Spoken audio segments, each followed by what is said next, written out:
La vie après la prison. Quelle réinsertion possible pour les anciens détenus? On en parle avec nos invités. Allez, c'est parti.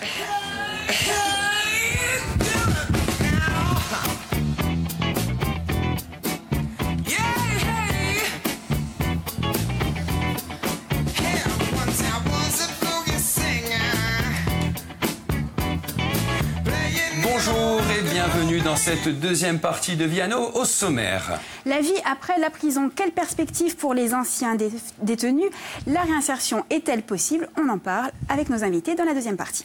Et puis Laurent Vitaille est avec nous pour la chronique média. Lolo, on parle de quoi aujourd'hui? Alors, vous savez qu'on va commencer à amorcer la réforme de l'audiovisuel public. Eh bien, on anticipe du côté de France Télévisions et Radio France et vous en serez peut-être les acteurs. Allez, et puis vous pouvez réagir sur les réseaux sociaux avec le hashtag Viano et nous poser toutes vos questions. Comme chaque jour, nous y répondrons en direct. Et comme chaque jour aussi, c'est l'heure de la revue de presse avec Marie-Jo Haric. Bonjour Marie-Jo. Bonjour. Comment allez-vous Marie-Jo? Ça va, je vous remercie. Et vous? Bien, très bien. Très bien, oui. Toujours très bien. Alors aujourd'hui, on se soucie de droit. On commence avec les retraites. Oui, commençons avec les retraités. Ils sont charmants. Et le Parisien qui titre « Retraite, les Français veulent que ça change ». Alors on nous dit, le quotidien nous dévoile en fait une étude qui révèle que la majorité des personnes interrogées sont insatisfaites. Elles veulent moins d'inégalités et plus d'argent. Bon, on est un peu tous d'accord quand même. Pas tellement étonnant. On a la Croix aussi qui aborde le même sujet avec retraite vers une simplification radicale. Mais ça nous donne des informations quand même sur l'architecture du futur système universel qui a été révélé hier aux partenaires sociaux. Et puis le Figaro aussi qui parle de retraite. Retraite, le gouvernement choisit la méthode douce. Alors après 6 mois de concertation, nous dit le quotidien, les grandes lignes de la réforme satisfont les syndicats et l'exécutif se donne jusqu'en avril-mai 2019 pour discuter des points les plus sensibles. Mais on reste sur cette une parce qu'on a quand même une jolie galerie de portraits. Oui. On se demande ce qui se passe quand même. Donc, on ne pouvait pas passer à côté. Mais écoutez, interrogés sur l'éventuel climat orageux qui pourrait régner pendant le Conseil des ministres, ils ont tous pris à témoin le ciel azur de Paris pour réfuter les tensions entre le président et le Premier ministre. C'est pas mal, c'est fin. Puis, c'est pas concerté, c'est ça qui est bien. C'est magnifique. Et puis tout va bien, côté climat à Paris. Bon, tout va bien pour tout le monde. En revanche, ailleurs, c'est peut-être pas le cas. Ailleurs, c'est vrai que dans le climat, ça va pas du tout. Non. On le redécouvre avec Corse Matin qui revient bien sûr sur les navires comme d'habitude parce qu'on n'est pas encore sorti d'affaire, mais surtout sur cette alerte aux orages sur la côte orientale, nous expliquant que 100 mm de précipitations sont tombées en 2 heures à Porto Vecchio en faisant de gros dégâts. Et ces précipitations, elles ont frappé la Corse, le Var, mais aussi les Baléares. On le voit dans El País, qui montre des photos aussi terribles de la tragédie de Majorque et qui accuse un petit peu en disant que cette tragédie qui a fait 10 morts et un enfant disparu révèle de graves erreurs d'urbanisme. Et c'est vrai que plus on avance et plus on voit quand même que la main de l'homme n'y est pas toujours pour rien dans ces climats qui en plus changent. Ça amplifie beaucoup les catastrophes naturelles. Et ce qui crée aussi des exilés climatiques, on imagine? Et oui, les exilés, effectivement, politiques, climatiques, il y en a de toutes sortes. Et c'est vrai que Le Monde revient dessus avec ces exilés qui faisaient partie des derniers de l'Aquarius. Leur titre, c'est donc « Avec les migrants de l'Aquarius, vivre libre ou mourir ». Parce qu'en fait, 2 envoyés spéciaux du Monde sont partis et ont passé 15 jours en Méditerranée à bord du navire. Et ils racontent le parcours, les espoirs d'Europe de tous ces gens qui étaient à bord de ce navire et qui venaient du Soudan, de Côte d'Ivoire, du Pakistan et de Libye. C'est l'occasion aussi de rappeler qu'en général, on ne fait pas ce genre de périple par pur plaisir. Un autre sujet grave qui concerne exclusivement les femmes. Oui, là, exclusivement, c'est Libération qui revient sur MeToo, l'an 2, voilà, l'égalité qui vient. 1 an après donc l'affaire Weinstein et la large libération de la parole qui a suivi, le mouvement a investi chaque pan de la société, malgré de vives oppositions conservatrices, nous dit le quotidien. L'histoire ne fait que commencer, déclare aussi le même quotidien, toujours Libé, en ajoutant que ce mouvement s'inscrit dans une longue lutte des femmes pour la libre disposition de leur corps. Ce qui nous amène très vite, vous l'avez certainement entendu aujourd'hui, à la déclaration du pape hier. Ça a été repris par France 3 et par France Info. Et le pape a déclaré « Ce n'est pas juste d'éliminer une vie humaine, même petite, pour résoudre un problème. » Et c'est surtout la deuxième partie, parce que ça, il est dans son rôle, c'est la deuxième partie qui a choqué tout le monde. C'est comme avoir recours à un tueur à gages. Alors on se souvient déjà que le souverain pontife avait condamné l'avortement en cas de handicap du fœtus en comparant ça à la pratique utilisée par les nazis. Et parallèlement, il invite toujours son clergé à l'absolution des femmes qui viennent se confesser. Alors c'est une logique chrétienne qui trouble beaucoup de gens, mais surtout qui irrite énormément les soignants qui accompagnent les femmes qui vont subir un IVG. Allez, on continue avec le combat des femmes. Oui, on continue avec une tribune qui a été relayée par France Info et qui s'appelle « Ne vous inquiétez pas pour nos enfants, ils sont aimés ». C'est en fait 90 femmes qui ont dû se rendre à l'étranger pour faire leurs enfants et qui interpellent les médias en disant qu'ils tendent régulièrement leur micro aux opposants à la PMA, mais très rarement à elles qui sont concernées. Donc, elles sont lesbiennes, elles sont célibataires, ce sont les premières concernées et elles appellent les médias à leur demander un peu leur avis quand même sur ce sujet qui est pour elles. Merci Marie-Jo. Merci beaucoup. On vous retrouve ce soir au rendez-vous. Au rendez-vous, toujours avec Artemar oui. et comme invité Michael Hers et Damien Bonnard. Allez, génial. On y sera au rendez-vous. J'espère. Justement, avec Célia Petrogne à partir de 20h10, je le rappelle. Allez, Laurent Vitali, spécialiste média. Alors vous, aujourd'hui, c'est votre côté téléspectateur et auditeur citoyen engagé qui s'exprime. Exactement, l'audiovisuel public inventé collectivement. Ça vous parle? Oui. Eh bien, c'est en tout cas le souhait de Delphine Ernotte-Quincy et Sybille Veil, respectivement à la tête de France Télévisions et de Radio France, vous le savez. Ils ont lancé conjointement une consultation citoyenne, c'est comme ça qu'on va l'appeler, sur l'avenir des radios et télévisions publiques. Donc on est, nous, directement concernés, bien évidemment. Celle-ci intervient alors que l'offre des programmes de France Télévisions sera repensée dans les années à venir. Je fais référence là à la réforme de l'audiovisuel. Ils sont en train au gouvernement d'y travailler. Et un spot a été réalisé pour passer l'info, inciter et motiver les téléspectateurs que vous êtes à devenir des acteurs dans le cadre de ces changements qui s'annoncent. Alors on va regarder tout de suite un spot qui est diffusé depuis hier sur les antennes de France Télévisions. Regardez. La télévision publique, c'est votre télé. Alors quoi de plus normal que d'imaginer son avenir avec vous? Venez exprimer vos attentes, donner vos avis, proposer vos idées sur mateledemain.fr. Parce que sans vous, rien n'a de sens. Inventez avec nous la télé de demain. Alors Laurent, comment on donne son avis? Alors, très concrètement, c'est une consultation qui va se passer via Internet sur une plateforme dédiée.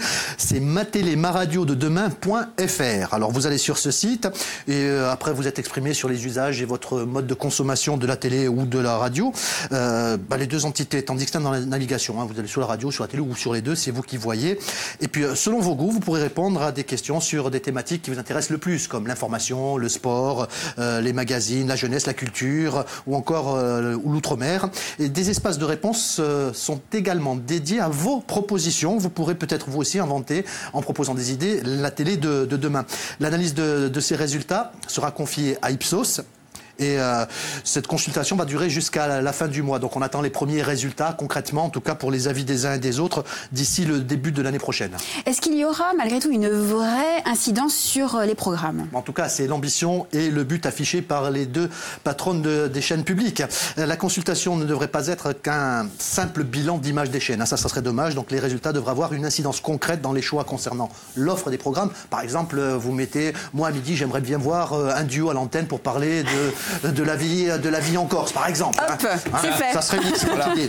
Non, mais surtout, allez-y, puisqu'on vous demande votre avis, donnez-le, proposez des choses, mais faites-le sincèrement. Je fais référence à un sondage qui avait été publié il y a quelques années à la commande d'un magazine de télé, où alors les téléspectateurs on leur demandait qui et quoi vous souhaitez voir aux heures de grande écoute. Donc, on veut plus de théâtre, plus de magazines culturels, plus de documentaires. Puis quelques jours après, on regarde les audiences et c'est exactement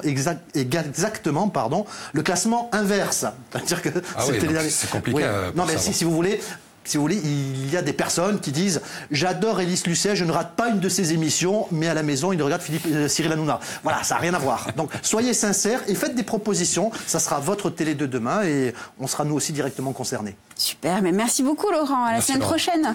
matelémaradiodedemain.fr. Génial, allez, c'est dit. Il est 12h34 et c'est l'heure du débat de Viano.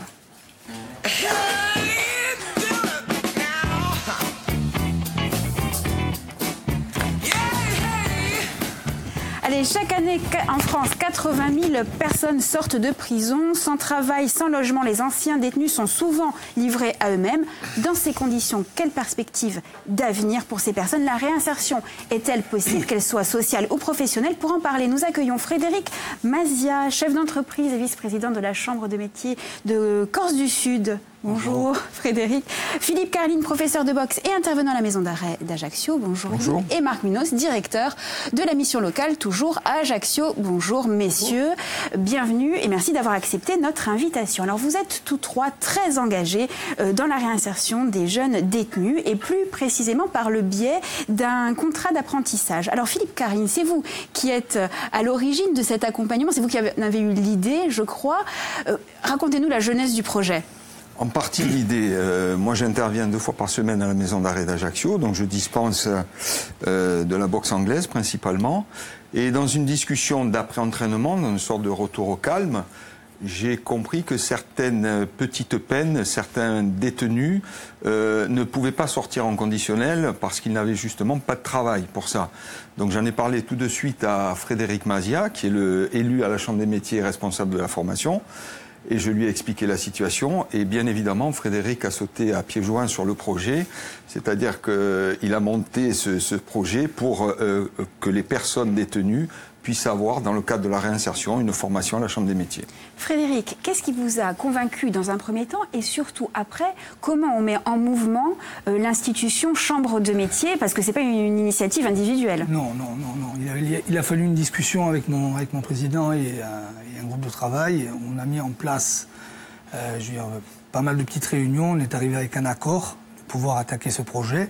Donc moi, ce projet, il est simple. C'est aujourd'hui donner la possibilité à nos jeunes qui sont détenus en maison d'arrêt de pouvoir s'en sortir par le biais de la formation à la sortie ou pendant qu'ils prennent encore, enfin ils ont encore leur peine, leur donner la possibilité de sortir. Et donc le projet a démarré comme ça, tout doucement, et on a essayé après de voir après en termes de formation qu'est-ce qu'on pouvait mettre derrière. Donc moi, pour ma part, j'ai fait un peu le tour de toutes les entreprises. On a trouvé 12 entreprises partenaires du projet qui se sont associées à ce projet. Aujourd'hui, le but, c'est de dire que il y a 12 entreprises qui vont prendre des jeunes qui vont sortir de prison, où la Chambre des métiers, enfin je dirais le CFA, donc va les former pour pouvoir leur donner un métier et je veux dire et un avenir. Le but est de ce qu'on a mis en place, c'est que je veux dire ils ne reviennent pas par la case prison. Mais c'est éviter la récidive évidemment. Ouais, éviter la récidive, mais dans ce dispositif j'avais quand même un besoin. J'avais besoin d'un suivi et ce suivi, quand j'ai eu la discussion avec le président Simeone, parce que la CTC m'a donné un énorme coup de main, je me suis rapproché de monsieur Marc Munoz. Et qui m'a dit, Fred, nous, on peut te donner un grand coup de main parce qu'on a tous les outils pour faire ce suivi-là. Donc pour moi, c'était parfait. Donc je me suis rapproché gentiment de Marc en lui disant, voilà, on a ce projet, mais sans toi et sans tout le monde, parce qu'aujourd'hui, c'est pas le projet Fred Mazia. Et où c'est le projet Chambre des métiers, le projet mission locale. C'est toute une équipe. Voilà. Moi, le but aujourd'hui, c'est que ce projet dure et continue à vivre. Et après, pourquoi pas essayer de l'emmener un peu plus loin.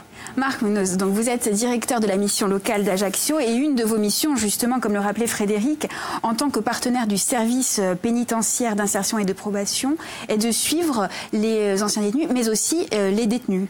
C'est cela, tout à fait. La mission locale accompagne les jeunes sous main de justice. Donc nous avons, par exemple, sur l'année 2017, nous avons accompagné plus de 100 jeunes avec lesquels nous faisons un travail extrêmement régulier, c'est-à-dire que les jeunes qui sont, on en voit certains qui sont en maison d'arrêt, un nombre peu élevé, mais le reste, on accompagne tous les jeunes qui sont sous main de justice. Et sur la centaine que nous avons accompagnés l'an dernier, nous avons eu d'excellents résultats puisque nous avons 72%, c'est ça? Voilà, c'est ça, un peu plus de 70% de taux de réussite d'insertion, donc sur des contrats de travail à durée indéterminée ou déterminée. Mais ce que je voulais rebondir sur ce qu'a dit Frédéric, et le succès de ce projet, en fait, il me semble que on arrive à travailler dans ce sens-là, c'est-à-dire que c'est le partenariat. Lorsque le partenariat est sincère, on arrive à mettre en place des projets qui, au départ, nous semblent un petit peu utopiques, et on arrive à faire des choses qui sont intéressantes. Et aujourd'hui, nous avons les deux premiers cas qui vont arriver, voilà, les deux premiers cas de jeunes qui sont toujours incarcérés, mais qui vont pouvoir commencer à travailler. C'est ça. Alors ce contrat d'apprentissage s'adresse à des jeunes détenus, c'est ça, et le contrat commence avant même leur libération. Oui, après on essaye de trouver une solution d'aménagement de peine. Aujourd'hui, on peut avoir un accompagnement. Donc sur l'aménagement de peine, le jeune peut sortir le matin et rentrer le soir et être logé en maison d'arrêt. Après, on a un avantage, je dirais, avec la Chambre des métiers, c'est qu'on a le foyer pour les jeunes travailleurs où on peut aussi les loger. Et dans le projet, mais bon, on va essayer de le mettre en place, ça serait aussi de les véhiculer. Je veux dire, le but, pour moi, en étant dans l'automobile, ça serait de mettre 3-4 véhicules en place pour que ces jeunes, je veux dire, à la sortie de cette incarcération, on puisse leur donner la possibilité de pouvoir aller travailler et de rentrer dans une vie, je veux dire, dans la vie de monsieur tout le monde. Sur une période, donc on aurait le logement, le véhicule, la formation. Je pense qu'aujourd'hui, on a tous les outils pour pouvoir actionner. Alors j'ai une question pour tous les trois d'ordre plus général. L'objectif d'insertion ou de réinsertion, elle est inscrite, elle est affirmée par la loi. En fait. Mais les prisons et les maisons d'arrêt sont tellement surchargées, les conditions sont tellement difficiles. La France d'ailleurs est très mauvaise élève. En l'occurrence, elle a été condamnée près de 20 fois par la Cour européenne des droits de l'homme, il me semble. Voilà, pour les conditions d'incarcération. On est d'accord que les directeurs de prison ou des maisons d'arrêt, le personnel encadrant ne donne pas forcément la priorité à la réinsertion. La priorité, c'est la sécurité. Alors, comment on... Aujourd'hui, la maison d'arrêt d'Ajaccio, oui. Enfin pour mon cas, et je veux dire, les deux invités ne pourront pas dire le contraire, c'est qu'aujourd'hui, on a un directeur qui est fraîchement arrivé et qui est favorable au fait que demain, on puisse mettre en place une formation pour ces jeunes, du moins à la sortie ou un accompagnement. Je veux dire, on a quand même aujourd'hui, si notre projet va durer et va tenir, c'est parce qu'aujourd'hui la maison d'arrêt joue vraiment le jeu, je veux dire, et même au niveau le service pénitentiaire, de voilà. probation et la protection judiciaire de la jeunesse, qui sont aussi des partenaires incontournables et qui jouent complètement le jeu. Le but pour eux aujourd'hui, moi quand je suis arrivé, je me rappelle d'une phrase, c'est quand je suis arrivé, ils m'ont dit mais vous nous emmenez un projet sur un plateau, donc on ne peut pas le refuser. Donc on est preneurs. Ce n'est pas que la sécurité qui compte. Aujourd'hui, ils ont quand même envie que les choses se passent bien à l'intérieur. Et surtout, le but premier, c'est qu'on ne les revoit plus. Comme je disais, on va les chausser, on va leur mettre des pneus neige de manière à ce qu'ils ne glissent plus et qu'ils ne rentrent plus. Alors bon, ça réagit sur Facebook. Est-ce que l'implication des détenus dans ce contrat d'apprentissage peut leur permettre une réduction de peine ? Oui. Totalement ? Oui. Comment ça se passe ? Nous, ce qu'on fait, c'est qu'avec le SPIP, on va monter un dossier. Si on va partir sur un cas simple, le jeune a 2 ans, il prend 2 ans, on le fait sortir 5-6 mois avant. Je veux dire, avec un aménagement, avec un bracelet, je veux dire, ils sont favorables. Aujourd'hui, je veux dire, la maison d'arrêt d'Ajaccio, pas en ce moment, mais assez souvent, elle est à 120% d'occupation. Donc après, le but, c'est demain de pouvoir, je dirais, je ne vais pas employer ce mot, vider, mais voilà, donner la possibilité à ces gens, mais par la réinsertion, de pouvoir sortir et d'avoir un quotidien de vie un peu plus adapté en maison d'arrêt. Philippe, vous qui intervenez au sein de la maison d'arrêt, vous sentez ce désir de réinsertion, voire même d'insertion tout court Ce désir de la part des détenus, oui. Bien évidemment. Le projet d'un détenu, quel qu'il soit, est de sortir de prison. Donc, tout le monde peut glisser dans la vie, mais c'est sûr qu'à un moment donné, il faut penser à sa réinsertion et au fait de ne plus avoir la possibilité d'entrer en prison. Donc, bien évidemment, les jeunes seront partenaires de ce projet parce que, voilà, évidemment, il faut sortir et ne plus rentrer. Et comment ils abordent cette étape de l'après-prison ? Écoutez, est-ce que l'accompagnement se fait je ne peux pas parler pour eux, mais certains d'entre eux sont quand même seuls. Donc, ils ont besoin de gens autour. Il y a le travail du SPIP, le travail de la mission locale, le travail maintenant de la Chambre des métiers, qui, à mon sens, sera hyper important pour leur sortie, parce que on rentre, on est une famille, on sort de temps en temps, on ressort tout seul. Donc on a besoin d'un accompagnement général pour pouvoir se réinsérer dans la société. Et moi, pour rebondir sur ce que Philippe dit, moi je pourrais avoir des discussions avec d'anciens détenus. C'est que quand ils sortent, je veux dire, après qu'ils aient fait leur peine pleine, je veux dire, derrière il n'y a pas de boulot. Je veux dire, parce que quand vous allez taper à une porte d'un employeur en lui disant, je veux dire, avec un CV, il y a un trou, il manque 2 ans. Comment on fait ? Qu'est-ce qu'on lui dit ? On a été malade. Donc à un moment, il faut trouver une solution. Donc nous, dans notre partenariat, et le premier partenaire qui m'a donné un énorme coup de main, c'est le groupe Minicone. c'est qu'à un moment, ben voilà, on n'a pas le souci du trou dans le CV. Le jeune, on le place, il y a un CDI à la fin de son diplôme, c'est quand même mieux. Marc, comment on comble le trou de la peine? Il faut surtout rester honnête avec les employeurs. Oui. On ne va pas s'amuser à ce genre de... Vous aidez les détenus justement à rédiger ensuite les CV, lettres de motivation, etc. Alors après, qu'est-ce qu'on fait? On demande aux jeunes de faire en sorte d'accepter de pouvoir discuter avec un employeur, parce que de toute façon, en plus, on est sur des territoires qui sont pas très grands et tout se sait, donc... il faut toujours être honnête, quoi, en clair. C'est la condition première auprès de son employeur potentiel, enfin, il me semble. Une copie du casier judiciaire est demandée dans ce cas-là? Non, après le but, moi, comme je disais, c'est de ne pas savoir. Moi, je veux dire, pour le premier détenu qui va sortir, moi, peu m'importe de ce qu'il a fait. C'est pas notre problème. Aujourd'hui, il a été jugé. Nous, on n'est pas là pour faire une analyse de ce qu'il a eu ou de ce qu'il a fait. Nous, le but aujourd'hui, c'est bon, on le récupère, on lui donne un travail, un logement. Plus tard, si on peut lui donner un véhicule pour qu'il puisse aller travailler. Après, ce qu'il a fait, moi, ce que je veux dire, c'est que... On n'est pas juge, de toute façon. On est là juste pour faire ce qu'on doit faire, sans rentrer dans les détails. C'est pas notre travail. Et puis, c'est pas moi, après, comme je dis, il faut pas qu'on ait un blocage. Je veux dire, après, on travaille sur des courtes peines. On n'a pas de gens, je veux dire, avec des longues peines. Donc, parce que, à Ajaccio, on n'a pas ce problème-là. Donc, on a c'est des petits vols, c'est des jeunes qui, à un moment, on dérapait comme on aurait pu nous déraper à un moment. Et voilà, donc... Comment on convainc les entreprises de participer à ce programme? Je suppose que c'est pas facile. À la sympathie. Oui, à la sympathie. Au charme. Mais ça doit peser, hein. Ouais. Les 12 entreprises que j'ai eues, je veux dire sincèrement, ils m'ont suivi dans ce projet parce que je leur ai dit que j'avais besoin d'eux. Que sans eux, je ne pouvais pas le faire. Ouais. Tous, ils m'ont dit, Fred, c'est bon, on te suit, on y va. Donc après, derrière, il faut que ça fonctionne aussi. Je veux dire, eux ont besoin de main-d'œuvre. Mais je m'aperçois de plus en plus que, avec les gens qui sortent de prison, qui ont touché le dur, mais ce public-là, aujourd'hui, il a envie de travailler. Et de la même manière, comment on sélectionne les candidats? Voilà, c'est toute une procédure qui est assez longue et difficile à expliquer. Ce sont les services... Pardon ? On prend en compte leurs études. Ah oui, de toute façon, comme pour n'importe quel jeune, oui, tout à fait. C'est la même procédure, sauf qu'elle est encadrée par des services pénitentiaires, la maison d'arrêt, le parquet, donc tout le monde intervient là-dessus. Nous, on vient, on fait une partie du travail de préparation à la réinsertion des détenus.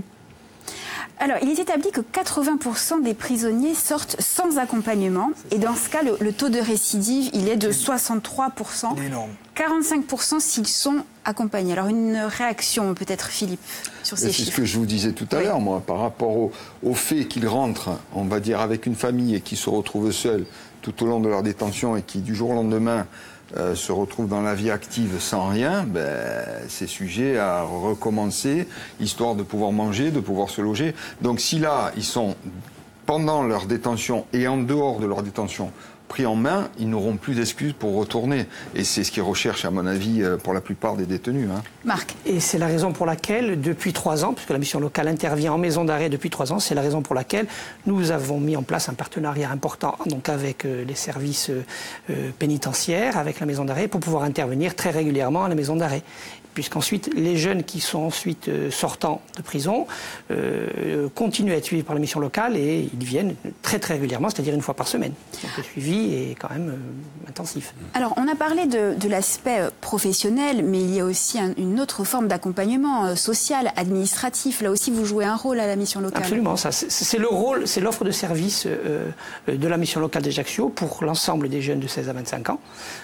Et donc, à ce titre-là, on accompagne on les accompagne on essaie de lever les freins à leur insertion professionnelle. On a des leviers, des aides financières sur des aides au permis de conduire, sur de l'accompagnement, sur des aides au logement, sur la mobilité. On a pas mal d'outils qui nous permettent de lever les freins. Frédéric, sur l'accompagnement autre que professionnel, est-ce qu'on peut imaginer, par exemple, que les chefs d'entreprise qui ont accepté de participer à ce programme deviennent un peu des mentors ou des tuteurs ? Mais c'est le but. Aujourd'hui, c'est le but. Aujourd'hui, c'est de pouvoir prendre ces jeunes, de les former et de se dire que à la fin de leur formation, de leur diplôme, ils auront un CDI. Et moi, comme je l'ai proposé, j'ai essayé de suivre notre premier jeune qui va sortir, de pouvoir le suivre et de pouvoir s'apercevoir un peu de cette évolution, je veux dire, et de ce calme. Je parle pour lui parce que moi, quand je l'ai rencontré, j'ai quand même été touché de cette envie de se réinsérer. Et les chefs d'entreprise, je veux dire, joueront le jeu à fond parce que c'est tout bon pour eux aussi. Hein. Je veux dire, vous imaginez, vous récupérez quelqu'un qui... C'est une personne motivée. Hein, Mais aujourd'hui, je veux dire, voilà, comme je dis, c'est quelqu'un qui a touché le fond. Ah oui. Ils savent ce que c'est le dur. Donc aujourd'hui, on va actionner tous les leviers pour essayer d'aider notre jeunesse et de faire en sorte d'arrêter de dire que ça augmente. On va essayer de faire à notre niveau. Hein. Je veux dire, de donner un petit coup de main pour que les choses changent. Marc, oui. D'autant plus qu'aujourd'hui, notre jeunesse est potentiellement peut arriver, se retrouver détenue, tout simplement par un accident de voiture.